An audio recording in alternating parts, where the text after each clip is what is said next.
Times of Manipurna Sayolgi Nomaizing Numit Kudingi Isai Nomai the base tauba Tauramama Kakpuduna Lakchai Musical Reverberation Ngasishu So Sibumiang Tabiri Bapum Namakpu Adomgi host Daina Pangsatabamna Ikoknona Kurumzari Ngasigi episode Sibu Mapung Fahana Bagidamakta Ikogi Studio da Lexin Duna Lariba guest asi Machin Tungkalakli bi Adugumlaba Pena Saisak Pima Kakni Kudol Tamzari Miam Gidamak Dona Ngairangbam Dona Ihan Hanbamakta Daikogi TV show Musical Reverberation Asida Naramnoksari Hanbamakta Ingriba Miam Pumna Maksu Dona Ngairangbam Ikoknona Kurumzari Dona Ihan Hanbamakta the Kwang Kangsan English Donagi Pokpam Lamdang Aduga Ima Pabungi Mingba Kangzaki I gaming Dona Ngairangbam Aduga I say Singzame Oinam Tingal the Guinea Baba gaming na Ngairangbam Milan Sing Adu Ima gaming na Ngairangbam Ombi Okram Ranzana Devi Ichini now Anine Aina Ahan Iponupa Makadamaga I Hosik Sahi Kunsuzare Yam no Isai Dona Duga Pena say Sapiam Kanatanaqua by Isagio by academic lines so the Lerangani Dona say Hosik Satra Ibiribra Kai school sing the schooling to Birakpage Hosik Karikari academic lines Sisukatambi. I say quite first the pre-nursery to class 8 say Universal Students Academy Singzame Mem Nakai Sida Tamzare class 8 forward 9 to 12 say Brazilal Institute of Science Moirangkom Sida Satame Sigi Kudong Saba Lauzaraga Biski Oza Singbo Aina Mukheletana Tagat Pongdok Sari Haveri class 9 to 12 Aduga Hosip Hobada the Ozasing Siam support of Viva Adugi Namakta school ta Liberiba Mingamam Panjadragasu Ozapuk Namapu Aina Kurumzari Aduga Hosik class 12 passer Matunda Manipur University of Culture da folk music department Aduga Pena main subject 4th semester Tamzari Nuga Siga Iroinana Rhythms of Manipur Sidesta music female vocalist Oina Lazari Ozasing Makada Yam no Isai Ado Dona Pena say Sakpi Amoinako, we know Haidare, younger artists in Gimanundama Oisadoini, Masi Penagilams the Sang of Pasa, Angang wearing at the Gihonadum Tambirak Pra, Hosik Tamzarico, Masi Kamina Lamasida Jangakipan. Ahamada I say quite first ago. Kenoda hadi khabarda sumaina angang children play amakaki theater gi haitare kawe hadi NST amasung sat sam pullaga kawbagi kenom khak hon 8 amakhak thingna jaba sidagi babana toraga pamjabadagi akhona di yamna pamjabadu hiram de sangngai kamaina changgadagi habedi khangjadaba ado hojiki sima thengnarubadagi agi laibok phaba haba tare ina changure ado khanbire adai mathang torokpaduna jagoi theater adagi thangta mating kharka agi sum tawjarama matungda ihan hana ne durgeshwari ko maze balbanda thengnabane ma thengnabadagi aina su yamna pamjaba haitare pena khongbase hana dum pena khongbasu yagadra kanadi khalle durgasu aina phajana udribanina khangdaba radio da gaidabri taragasu khangdaba ado ne durgeshwari thengnabadagi ai mathang mana way ma bibiraga changzare Karamba chahida oidoino penagi lamsida khoigi mapungoina sanglakibase changpase class 5 lorakpa 6 karam dai soise soidagi changakibane Okay adoi taragadi ngasigi musical reverberation so sibu mieng tabiri bagwa khoigi nungsizaraba viewers singi ihan hanboina penagi lamda su sayo isai gumba su leiba maliko ado Dona na kudol tambio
Malim lay sim lay rui say yawa hena kauda say khungi awai khunjil bu nilabada ninda say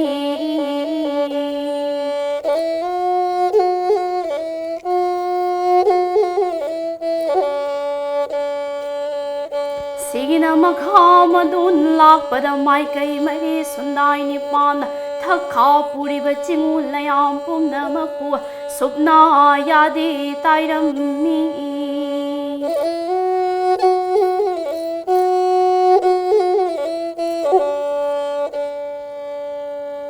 sai ba kholo tamjage ꯌꯥꯝ ꯅꯨꯡꯉꯥꯏꯖꯩ ꯊꯥꯒꯠꯆꯔꯤ ꯗꯣꯅꯥ ꯃꯊꯪꯗ ꯑꯃꯨꯛ ꯑꯩꯈꯣꯏꯅ ꯑꯃꯨꯛ ꯗꯣꯅꯥꯒꯤ ꯃꯔꯝꯗ ꯈꯪꯖꯅꯤꯡꯂꯤꯁꯦ ꯄꯦꯅꯥꯒꯤ ꯁꯩꯁꯛꯄꯤ ꯑꯣꯏꯅ ꯆꯪꯁꯜꯂꯛꯂꯤꯕꯁꯤꯗ ꯑꯩꯈꯣꯏꯅ ꯇꯥꯖꯕ ꯃꯇꯝꯗ ꯗꯣꯅꯥꯕꯨ ꯄꯣꯛꯄꯤꯕ ꯄꯥꯕꯨꯡꯁꯤꯁꯨ ꯑꯗꯨꯛꯀꯤ ꯃꯇꯤꯛ ꯁꯞꯄꯣꯔꯠ ꯇꯧꯕꯤꯕꯀꯣ ꯑꯩꯈꯣꯏꯒꯤ ꯗꯣꯅꯥꯅ ꯆꯠꯄ ꯃꯇꯝꯗꯁꯨ ꯌꯥꯝꯅ ꯁꯞꯄꯣꯔꯠ ꯇꯧꯋꯤ ꯍꯥꯏꯕꯁꯤ ꯇꯥꯖꯩ ꯃꯁꯤ ꯐꯦꯃꯤꯂꯤꯒꯤ ꯁꯥꯏꯠꯇꯁꯨ ꯍꯥꯟꯅ ꯍꯥꯏꯔꯤꯕ ꯑꯩꯈꯣꯏꯒꯤ ꯂꯝꯁꯤꯗ ꯈꯣꯡꯗꯥꯕ ꯂꯩꯈ꯭ꯔꯕ꯭ꯔꯥ ꯀꯃꯥꯏꯅ ꯇꯧꯕꯅꯣ ꯑꯩꯅ ꯈꯪꯕ ꯐꯥꯎꯕꯗꯗꯤ ꯃꯃꯥꯒꯤ ꯁꯥꯏꯠꯇꯒꯤꯁꯨ ꯑꯗꯨꯒ ꯑꯩꯈꯣꯏ ꯕꯕꯥꯒꯤ ꯁꯥꯏꯠꯇꯒꯤꯁꯨ ꯇꯧꯔꯝꯕꯁꯦ ꯂꯩꯔꯝꯗꯦ ꯑꯗꯨꯝ ꯑꯩꯅ ꯑꯍꯥꯟꯕ ꯑꯗꯨꯅ ꯌꯥꯝꯅ ꯋꯥꯈꯤ ꯍꯥꯏꯇꯥꯔꯦ ꯍꯥꯏꯗꯤ ꯂꯝꯕꯤꯁꯦ ꯀꯃꯥꯏꯅ ꯆꯪꯒꯗꯣꯏꯅꯣ ꯌꯥꯝꯅ ꯆꯥꯎꯕ ꯀꯩꯅꯣꯃꯈꯛꯅꯦ ꯆꯪꯉꯛꯀꯗꯣꯏꯕ ꯂꯝꯕꯤꯁꯦ ꯑꯗꯨꯕꯨ ꯍꯥꯏꯗꯤ ꯀꯃꯥꯏꯅ ꯍꯥꯏꯗꯤ ꯂꯝꯖꯤꯡꯕꯤꯕ ꯑꯃ ꯂꯩꯇꯕꯒꯤ ꯑꯗꯨꯒ ꯕꯕꯥꯅꯗꯤ ꯌꯥꯝ ꯄꯥꯝꯖꯩꯌꯦ ꯌꯥꯝ ꯁꯞꯄꯣꯔꯠ ꯇꯧꯋꯦ ꯑꯗꯨꯒ ꯑꯩꯈꯣꯏ ꯃꯃꯥꯅꯗꯤ ꯄꯥꯝꯃꯤ ꯃꯆꯥ ꯑꯃꯅ ꯇꯧꯔꯕꯅꯤꯅ ꯁꯞꯄꯣꯔꯠ ꯇꯧꯋꯦ ꯑꯗꯨꯕꯨ ꯃꯥꯅ ꯄꯥꯝꯖꯕꯅ ꯂꯥꯏꯔꯤꯛꯀꯤ ꯂꯥꯏꯟꯁꯤꯅ ꯈꯤꯇꯪꯗꯤ ꯍꯦꯜꯂꯦ ꯑꯗꯨ ꯑꯣꯏꯔꯒꯁꯨ ꯌꯥꯗꯦ ꯇꯧꯒꯅꯨ ꯍꯥꯏꯕꯃꯛꯇꯤ ꯍꯥꯏꯗꯦ ꯑꯗꯨꯅ ꯐꯦꯃꯤꯂꯤꯒꯤ ꯁꯞꯄꯣꯔꯠ ꯑꯗꯒꯤ ꯂꯩꯀꯥꯏꯒꯤ ꯁꯞꯄꯣꯔꯠꯁꯦ ꯌꯥꯝ ꯐꯪꯉꯦ ꯑꯩꯒꯤꯗꯤ ꯂꯥꯏꯕꯛ ꯌꯥꯝ ꯐꯕ ꯍꯥꯏꯇꯥꯔꯦ ꯑꯗꯨꯒ ꯑꯩꯒꯤ ꯇꯤꯟꯅꯖꯔꯤꯕ ꯏꯃꯥꯟꯅꯕꯤ ꯑꯩꯒꯤ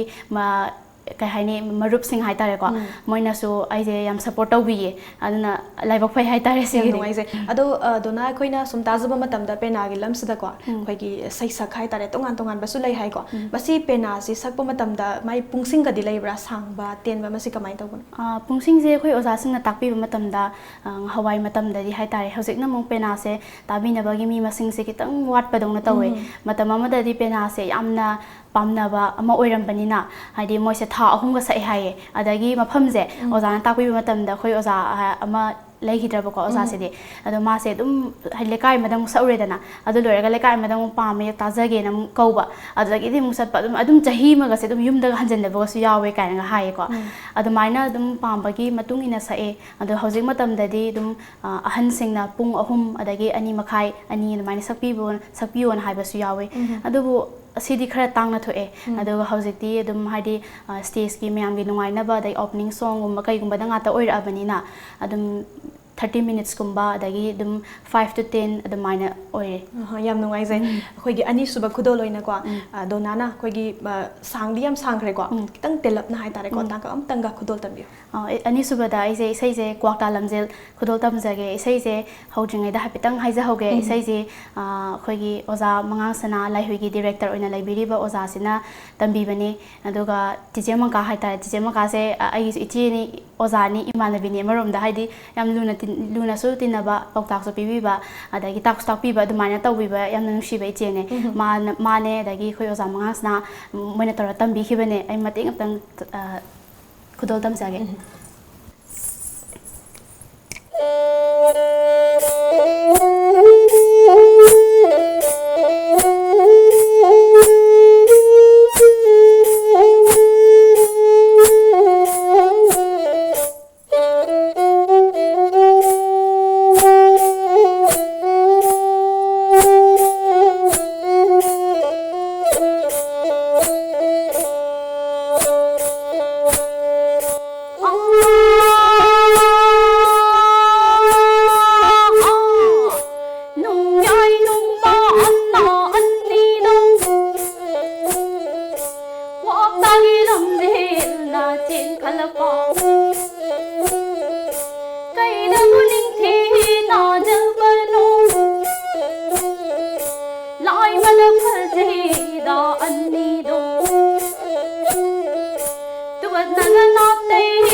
mamaida lengang sei sil le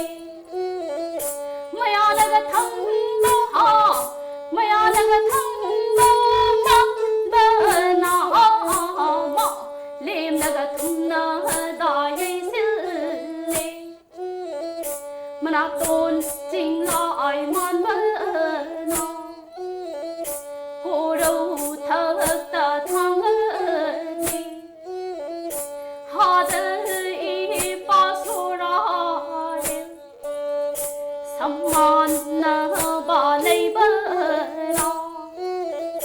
ling man na ba yau ba na sa thing a ye ha ya thing a ye ma ong ni au wang na ga lum na na hai ga le ulai na ga ting on na chai khai re ma kha lom da ha ma kha na ga lom dai hai tha re lap u na ga ting on na chai khai re la u na ga lak ta na chak ta ba ulai na ga lak ta na ya re pa salup na ga pu ba na sa gum ba ang na ga nung ya ai na kam ba ro yang yang yang yang yang se la pa kai da na ga ning the na ja ba no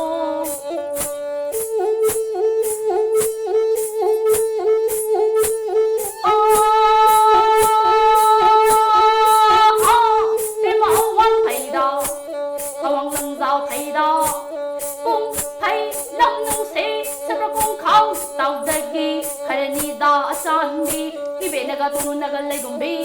anni makke na tairam ahum makke na tairam lau se yugi da nai na ha khamanu ban ni do mukhung natte na chal mukhung natte ma sa ina kam baling don lau hi ba kam la lau lau lau lau tam tam tam he se che khalak pa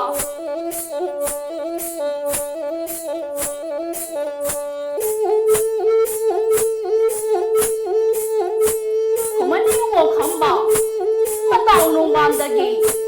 khong kham mama amadagi ani ani dagi ahum mathang mathang henga lagle nong yai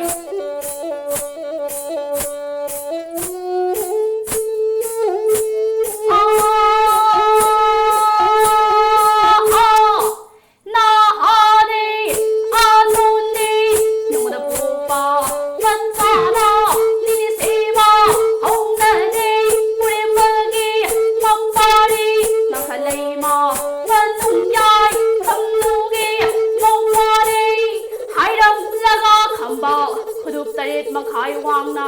san lao na chu khat la ga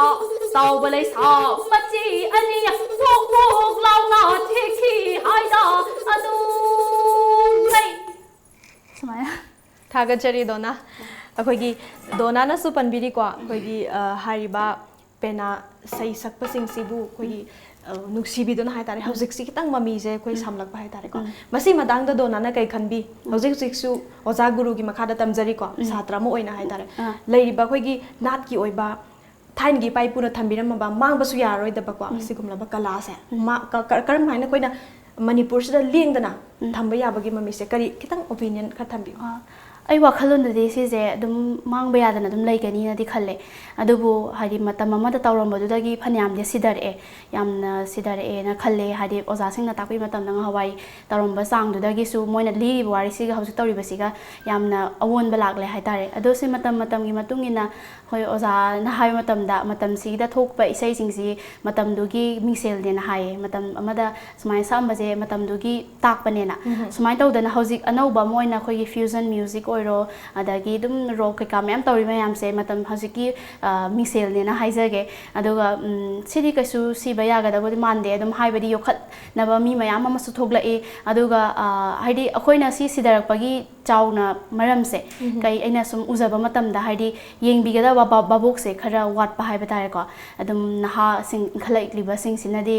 ꯍꯧꯖꯤꯛꯀꯥꯟꯒꯤ ꯋꯦꯁꯇꯔꯟꯒꯤ ꯑꯣꯏꯕ ꯄꯣꯠꯁꯤꯅ ꯍꯦꯟꯅ ꯄꯥꯝꯈꯤꯕꯁꯦ ꯁꯤꯅ ꯃꯔꯝ ꯑꯣꯏꯔꯒ ꯃꯥꯜꯂꯦ ꯑꯗꯨꯕꯨ ꯍꯧꯖꯤꯛꯇꯤ ꯑꯃꯨꯛ ꯍꯥꯏꯗꯤ ꯃꯇꯝ ꯑꯃꯗ ꯌꯥꯝꯅ ꯁꯤꯙꯔꯨꯕꯗꯣ ꯑꯃꯨꯛ ꯅꯧꯅ ꯑꯃꯨꯛ ꯍꯦꯟꯅ ꯑꯃꯨꯛ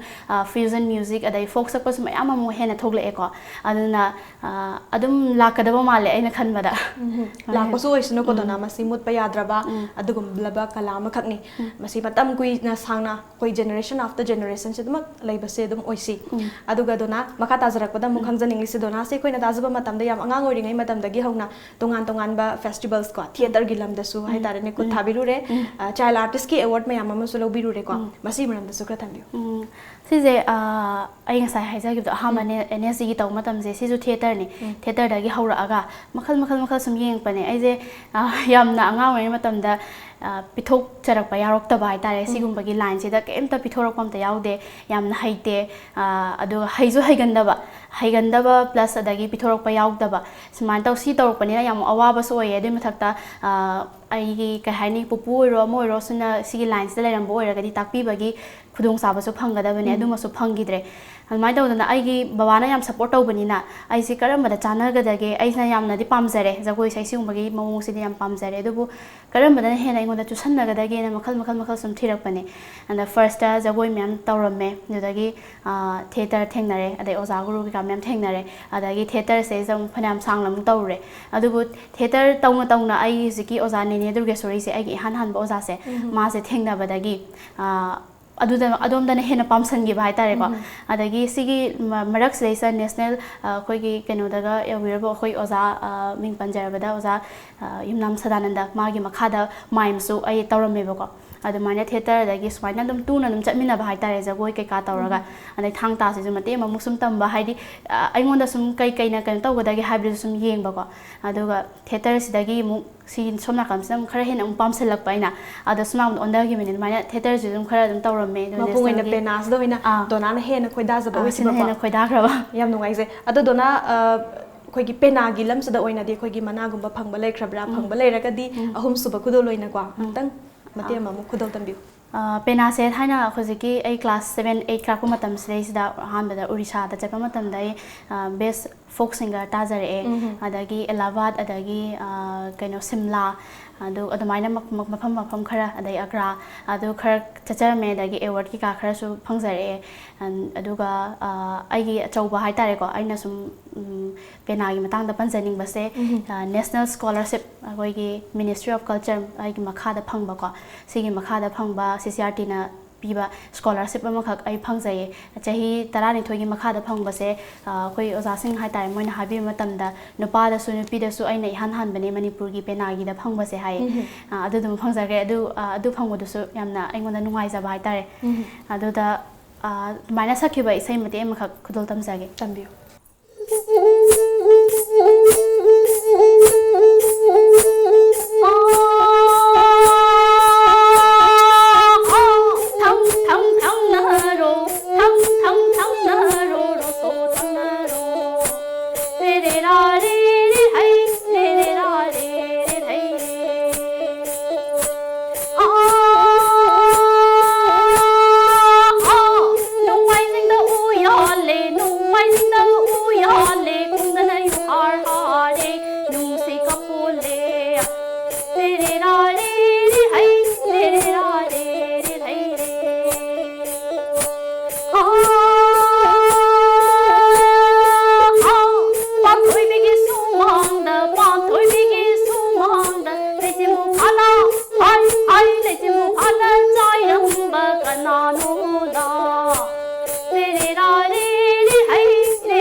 ꯊꯥꯒꯠꯆꯔꯤ ꯗꯣꯅꯥ ꯑꯍꯨꯝꯁꯨꯕ ꯈꯨꯗꯣꯜ ꯑꯃ ꯑꯣꯏꯅꯀꯣ ꯚ꯭ꯌꯨꯋꯔꯁꯀꯤꯗꯃꯛ ꯊꯝꯕꯤꯕ ꯑꯗꯨꯒ ꯗꯣꯅꯥꯒꯤ ꯇꯨꯡꯗ ꯂꯥꯛꯀꯗꯧꯔꯤꯕ ꯄꯨꯟꯁꯤꯗꯀꯣ ꯑꯩꯈꯣꯏ ꯄꯦꯅꯥꯁꯤ ꯄꯥꯝꯖꯈ꯭ꯔꯦ ꯑꯗꯣ ꯑꯩꯈꯣꯏꯅ ꯇꯥꯖꯕ ꯃꯇꯝꯗ ꯗꯣꯅꯥꯁꯤ ꯐꯣꯛ singer hai tare ko masisu oizai loina loina khulang isai gumba sisu adum tamjari ko masina kamai da gono dona ha khoi sigi se yamna chaw bai tare folk song folk music hai se yamna chaw ba ena chang dring ma tam da yam live ni ado changsal ma tung da di aina ga hausi tawjari sti yamna chaw ba circle ma da dot am khatang khak ngai ri ba aina kitang khangzari si di ana makhal amta manaram da ba anum sum changa kanda han da di pena marol ama khong ba haiba je ai yam hai ba ta khanjai ba ko san ta hai di yamna so haigal lakta bani na kitang haire ko matam da adubu sum kisale hai di sum changa kan sai ja hausi phaw da tam ba mayam watli ba de changa isina kitang khak oi ba adu maina lai adu duga pena se tam na adum pena se ma su lai raga khoi gi folk song gi manung da challaga khongsom parba adagi khoi gi khunung isai si lairiba mayam se salai isai ke ka lairiba mayam se leirame aduna moigi su tongan ba mahau amamam lairi ne ba haidi folk music ne folk song ne haibe wane adum khar loina lap thaina ba hai tare adu su khar ina sum tamjaning badagi oza singi manakta chasaraga tamme adu hojik na khudong saba mana mu Manipuri University of Culture folk music hai sida subject mari challe ba ko adum hojai na haijagi ba pena khunung isai khongsom parba salai isai si challe aduna silaisa tambagi khudong sabasu dum hena phangba hai tare mai oi ano pena su mai theng tamme aduga khunung isai gi sina khoi oza bedabati sagi thengnara matungda oza dagi masen matamure adagi hojik su tamjari aduga khongsom parbagina khoigi imamani adagi oza khumantem sundari na tambidana isai dum khar mate khar dum sakse adamai tame dai salai sai gi na khoi oza mahesor oza Sophia moidagi khar maina tamme makhal mathel ngak tani ko dona tamjabada mangba mata leite yam nungai jai adu mapung oina dona gi tungda hai tare ko mapung oi ba matam di khoi khantaba ya de ko masi pena se sumutana ba hai tare dona na kari chauba manglan soidana lerangani tungi kharasu thambiu ne kari sem sabi bage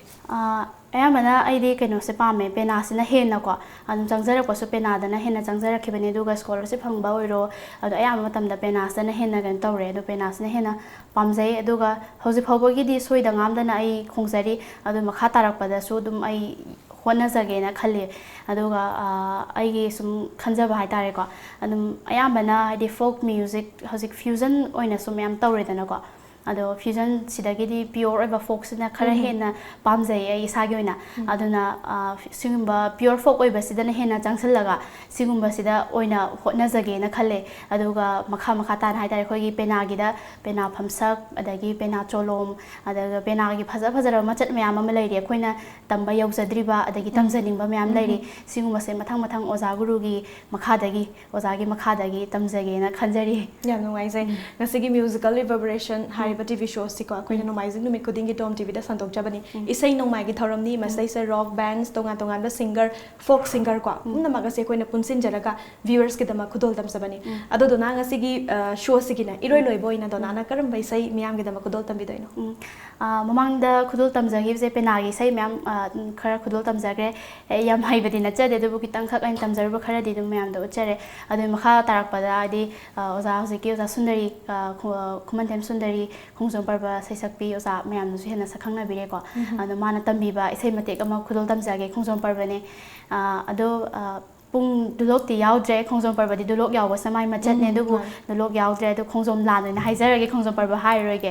ing kumja lising amaga chani pan maudra ma thoi British ke lan bu changlakli Major chung tha miya khutta thang sang chungoi pairaga British lamba pagani khongdoirak padi angak pagi masakni Major chung tha miya braja basai pauna Major chung tha miya braja basai pauna chungoi na thang sang pairadana Langin sa jelna tauragle hey Major chung tha miya braja basai pauna Mukna da kang zaida thang da tara mi thoi mi hen ba braja basai sagai lagta thoi ba un nau ton ta un gomba wa sak jet pa chung tha miya chung goi na thang sang na chung goi na pai da na lan gi jatra taurak le chung tha pau na ani do lan gi na khong doi hulak pa ꯑꯍꯥꯟꯕꯕꯨ ꯃꯛꯇꯗ ꯁꯤꯔꯤ ꯒꯣꯕꯤꯟꯗ ꯈꯨꯔꯨꯝꯖꯩ ꯃꯍꯥꯕꯂꯤ ꯈꯨꯔꯨꯝꯃꯤ ꯁꯟꯖꯦꯟ ꯊꯣꯡꯕꯨ ꯐꯩꯅ ꯂꯥꯟ ꯃꯩꯇꯩ ꯂꯥꯟꯃꯤ ꯆꯥꯃ꯭ꯔꯤꯗꯣ ꯁꯤꯡꯖꯃꯩ ꯀꯋꯥ ꯌꯧꯔꯛꯂꯦ ꯂꯤꯂꯣꯡ ꯇꯨꯔꯦꯜ ꯐꯩꯅ ꯂꯥꯟ ꯋꯥꯏꯊꯧ ꯆꯤꯡꯒꯣꯟ ꯂꯥꯜꯂꯛꯂꯦ ꯊꯧꯕꯥꯜ ꯇꯨꯔꯦꯜ ꯂꯥꯜꯂꯛꯂꯦ ꯋꯥꯡꯖꯤꯡ ꯀꯩꯊꯦꯜ ꯌꯧꯔꯛꯂꯦ ꯈꯣꯡꯖꯣꯝ ꯂꯝꯗꯝ ꯌꯧꯔꯛꯂꯦ ꯈꯣꯡꯖꯣꯝ ꯂꯝꯗꯝ ꯌꯧꯔꯛꯂꯦ ꯑꯣ ꯈꯣꯡꯖꯣꯝ ꯂꯝꯗꯝ ꯌꯧꯔꯛꯂꯦ ꯁꯥꯏꯕꯨ ꯈꯨꯗꯣꯜ ꯇꯝꯖꯒꯦ ꯊꯥꯒꯠꯆꯔꯤ ꯗꯣꯅꯥ ꯑꯩꯈꯣꯏꯒꯤ ꯃꯈꯜ ꯃꯊꯦꯜꯅꯤꯀꯣ ꯇꯣꯉꯥꯟ ꯇꯣꯉꯥꯟꯕ ꯂꯝꯁꯤꯡꯁꯤꯗ ꯈꯨꯠ ꯊꯥꯕꯤꯗꯅ ꯑꯣꯖꯥ ꯒꯨꯔꯨ ꯀꯣ ꯁꯛꯅꯥꯏꯔꯕ ꯑꯣꯖꯥ ꯒꯨꯔꯨꯒꯤ ꯃꯈꯥꯗꯒꯤ ꯇꯝꯖꯍꯧꯕꯁꯤ ꯑꯗꯨꯛꯀꯤ ꯃꯇꯤꯛ ꯑꯩꯈꯣꯏꯒꯤꯁꯨ ꯃꯥꯏ ꯑꯣꯏꯖꯔꯤꯕꯅꯤ ꯇꯨꯡꯗꯁꯨ ꯗꯣꯅꯥꯒꯤ ꯄꯨꯟꯁꯤꯗꯀꯣ ꯌꯥꯏꯐꯕꯇ ꯑꯣꯏꯕꯤꯌꯨ ꯑꯗꯨꯒ ꯄꯦꯅꯥꯒꯤ ꯂꯝꯁꯤꯗ ꯑꯐꯥꯎꯕꯤ ꯑꯩꯈꯣꯏꯒꯤ ꯑꯐꯥꯎꯕꯤꯀꯣ ꯁꯩꯁꯛꯄꯤ ꯑꯃ ꯑꯣꯏꯔꯁꯤ ꯑꯩꯈꯣꯏꯅꯁꯨ ꯇꯣꯝ ꯇꯤꯚꯤꯒꯤ ꯁꯥꯏꯠꯇꯒꯤꯀꯣ ꯋꯤꯁꯦꯁ ꯄꯤꯖꯔꯤ ꯉꯁꯤꯒꯤ ꯑꯣꯏꯅ ꯇꯤꯚꯤ ꯁꯣ ꯃ꯭ꯌꯨꯖꯤꯀꯦꯜ ꯔꯤꯚꯔꯕꯔꯦꯁꯟ ꯃꯇꯥꯡ ꯑꯁꯤꯗ ꯇꯦꯟꯁꯤꯟꯖꯔꯤ ꯃꯊꯪꯒꯤ ꯆꯌꯣꯜ ꯃꯊꯪꯒꯤ ꯅꯣꯡꯃꯥꯏꯖꯤꯡ ꯅꯨꯃꯤꯠꯇ ꯑꯅꯧꯕ ꯒꯦꯁꯁꯤꯡ ꯄꯨꯗꯨꯅ ꯂꯥꯛꯆꯒꯦ ꯃꯇꯝ ꯑꯗꯨ ꯐꯥꯎꯕꯒꯤꯗꯃꯛꯇꯗꯤ ꯀꯥꯏꯅꯅꯕꯒꯤ ꯌꯥꯊꯪ ꯑꯗꯨ ꯅꯤꯖꯔꯤ